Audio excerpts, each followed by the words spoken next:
আজকে professor doctor Mohammad Yunus স্যারের একটা পোস্ট দেখলাম তার ভেরিফাইড ফেসবুক পেজ থেকে।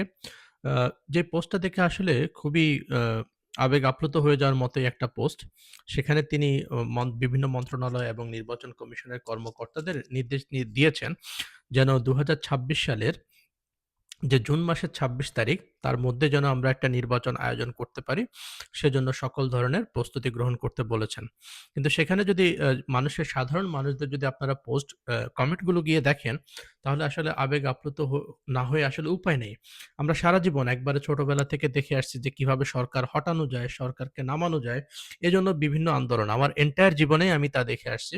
কিন্তু আজকে ১ম দেখলাম যেখানে কমেন্ট গুলা পড়ে আমি যতটুকু পড়তে পেরেছি যে শতকরা আমার মনে হয় ৯৮ থেকে ৯৯% বা আমি যতটুকু পড়েছি অন্তত তার মধ্যে ১০০% মানুষই চাচ্ছে যে প্রফেসর ডক্টর মোহাম্মদ ইউনুস যেন ৫ বছর, ১০ বছর বা আজীবন ক্ষমতায় থাকে, এরকম ব্যাপারটা। আমি নিজে ব্যক্তিগতভাবে কি চাই? আমি ব্যক্তিগতভাবে চাই যদিও স্বার্থপরের মতো শোনাবে কিন্তু এটা একেবারে আমার অন্তরের কথা যে আমি চাই প্রফেসর মোহাম্মদ ইউনুস যেন আজীবন উনি যতদিন ক্ষমতায় আছে, মানে উনি যতদিন আল্লাহর রহমতে তাকে হায়াত দারাজ করেন আল্লাহ, যতদিন তিনি বেঁচে থাকেন ততদিন যেন তিনি ইনশাআল্লাহ ক্ষমতায় থাকেন এবং তিনি যখন চলে যাবেন তার আগে যেন তিনি তার মতো একজন সুযোগ্য নেতৃত্ব আমাদের জন্য তৈরি করে দিয়ে যান। সেটাই আমরা আল্লাহর কাছে দোয়া করি।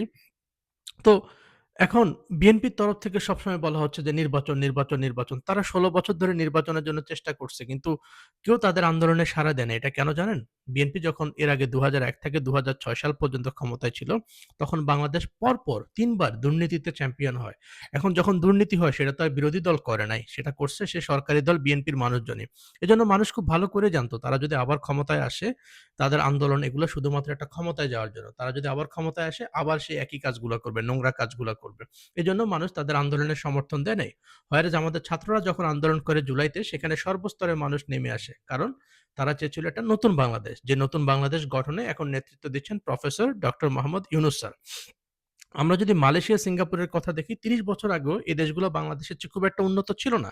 কিন্তু এ দেশগুলো রাতারাতি চেঞ্জ হয়ে যায় যোগ্য নেতৃত্বের কারণে। মালয়েশিয়াতে মাহাথির মোহাম্মদ এরকম একটা অভ্যুত্থানের মাধ্যমেই আসেন এবং তিনি ২১ বছর মালয়েশিয়াকে শাসন করেন এবং একটা নতুন মালয়েশিয়া উপহার দেন দেশের মানুষকে।